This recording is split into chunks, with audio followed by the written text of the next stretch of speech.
Bienvenue à vous.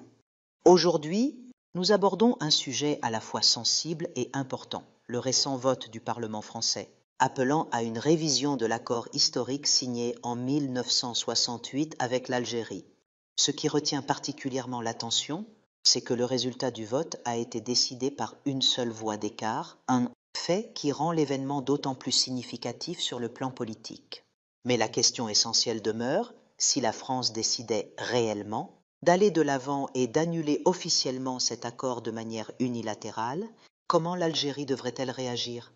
À mon sens, la réponse doit être ferme, réfléchie et fondée sur les leviers de pression dont dispose l'Algérie. Certes, la situation est complexe, mais plusieurs aspects méritent d'être pris en compte, notamment les options pratiques et politiques qui s'offrent au pays. Dans le contexte actuel, il serait peut-être plus judicieux d'adopter une approche réaliste et mesurée, privilégiant la défense des intérêts nationaux sans se précipiter vers une escalade directe, d'autant que certains événements récents ont déjà contribué à atténuer la tension.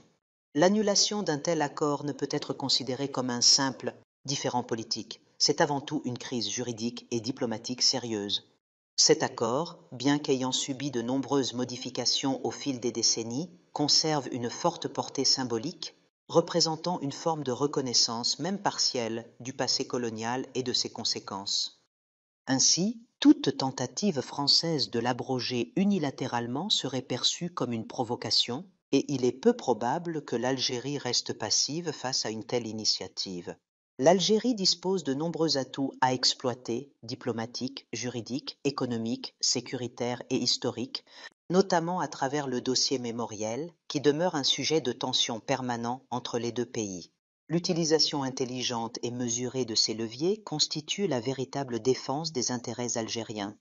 Cependant, certains observateurs algériens estiment que cet accord, affaibli par les restrictions et les révisions successives imposées par la France, a perdu une grande partie de sa substance et ne sert plus les intérêts du pays comme auparavant. De plus, aucune disposition juridique explicite dans le texte même de l'accord ne semble autoriser la France à le résilier unilatéralement. Dès lors, la solution la plus sage pourrait être d'éviter toute confrontation directe, surtout que les voies juridiques internationales sont souvent longues, complexes et aux résultats incertains.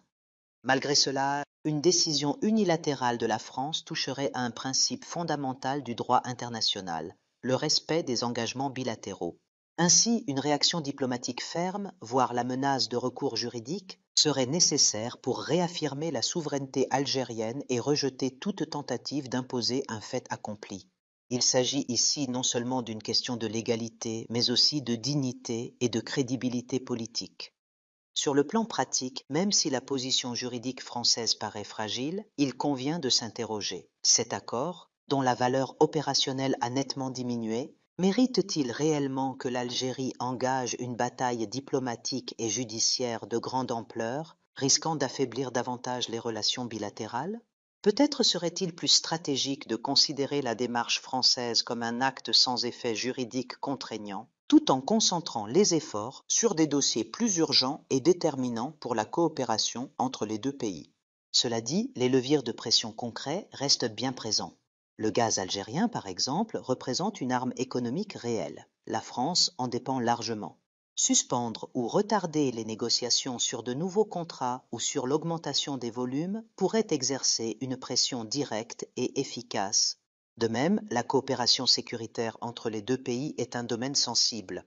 Plusieurs responsables français, dont le ministre de l'Intérieur, ont déjà exprimé leurs inquiétudes face à la perspective d'un gel de cette coopération.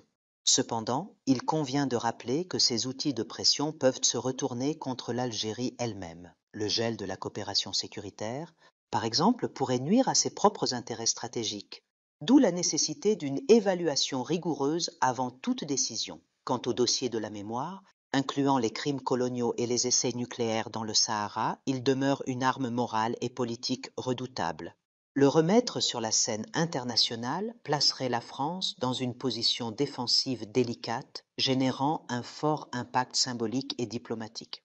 Toutefois, l'utiliser comme réaction immédiate à une éventuelle annulation de l'accord pourrait conduire à une escalade dangereuse, voire à une rupture totale des relations, ce qui serait préjudiciable aux nombreux intérêts algériens en France, qu'ils soient économiques, humains ou culturels.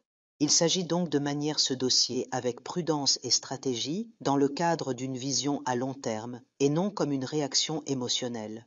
En conclusion, une éventuelle résiliation unilatérale par la France constituerait un acte à la fois politique et juridique grave, nécessitant une réponse algérienne claire et ferme. Les outils existent, diplomatiques, économiques, juridiques et historiques, et leur utilisation doit être soigneusement étudiée pour protéger les droits et les intérêts nationaux. Cependant, le pragmatisme et le réalisme semblent être la voie la plus sage dans ce contexte. Il est peut-être temps de regarder au-delà de l'accord de 1968, dont la portée pratique s'est érodée avec le temps, et de concentrer les efforts sur la construction d'une relation nouvelle entre Alger et Paris, fondée sur le respect mutuel et des intérêts communs.